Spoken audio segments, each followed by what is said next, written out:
What's up, griddle lovers? It's Steve from Madein. Griddles are great for so many different things, and we just came out with a brand new one. If you haven't bought one, go ahead and pick one up. But if you have, this is for you. I'm gonna teach you everything you need to know about cooking, cleaning, and setting this bad boy up.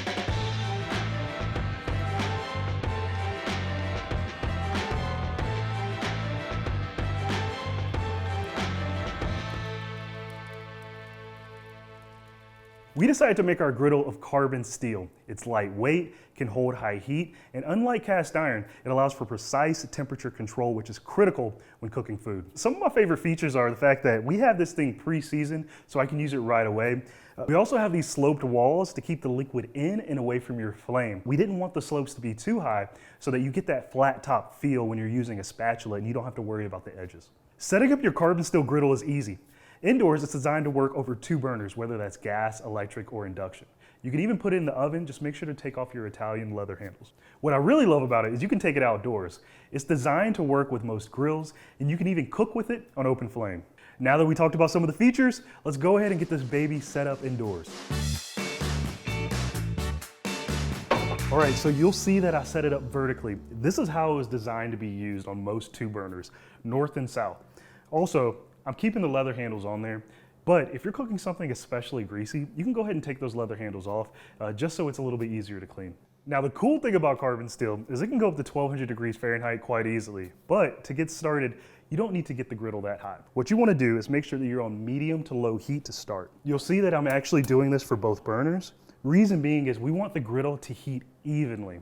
This allows the metal to get to the temperature that you're going to want it to be at later. Once I'm at the temperature I like, that's when the real fun starts. I'm keeping at least 1 burner at a medium to low heat, but then I can crank the other one up. We have dual zone cooking. Let's say I'm cooking a food like a fried egg and I need to crank the temperature, but I also want to cook some pancakes and lower the temperature.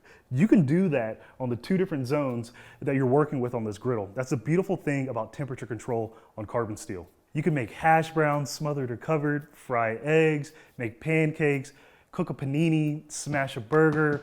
All that good stuff can be done on your griddle, and that's why I absolutely love its versatility. So what do you want to stay away from? Anything acidic can actually start stripping away your seasoning. So things like tomatoes or anything that's been sitting in a citrus marinade, you do not want to cook on here. Something that's vinegar based. All of those things can challenge the integrity of your seasoning, and that's not what we want at all. Now, your griddle already comes pre-seasoned out of the box and you can use it immediately, but I like to add 1 more layer of seasoning. We do have a great video on how to season your carbon steel pieces. Make sure to check that out. Now, if you're doing the oven method, you're going to want to take off your leather handles, but other than that, everything else is the same. So I cooked some eggs, some bacon, some hash browns. You'll notice that I took the leather handles off. That's because the bacon grease was splattering a little bit and I wanted to keep those handles nice and clean. So I'm gonna keep those off during the cleaning process. I'll let this thing cool completely. Now I'm gonna take it to the sink to clean it off. This looks like a pretty easy clean. So all I'm gonna do is put a little warm water, use the abrasive side of the sponge, and that should be good to go. Now, I'm staying away from the soap because that can actually strip the seasoning. We don't want that. Now, if you notice you have a lot of stubborn, burnt on pieces, we have a great video that tells you how to take that off of your carbon steel pan without affecting the seasoning.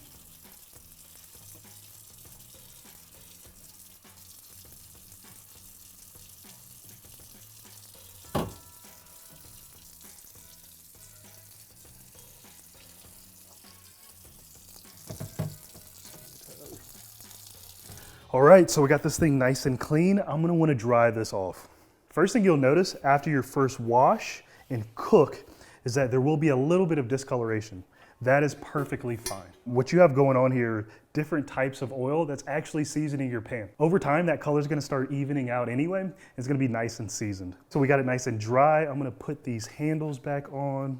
So we seasoned it, we cooked with this thing, we cleaned it completely, and this thing is ready to go for the next time. A few storage tips. If you notice this thing is looking a little dry, whether it's now or whether it's a couple of weeks down the road, go ahead and add another layer of seasoning. That's really gonna protect that carbon steel material. We don't recommend storing this thing outside. Once it's cooled down, go ahead and bring it inside, wash it off, dry it, store it in a dry, cool spot.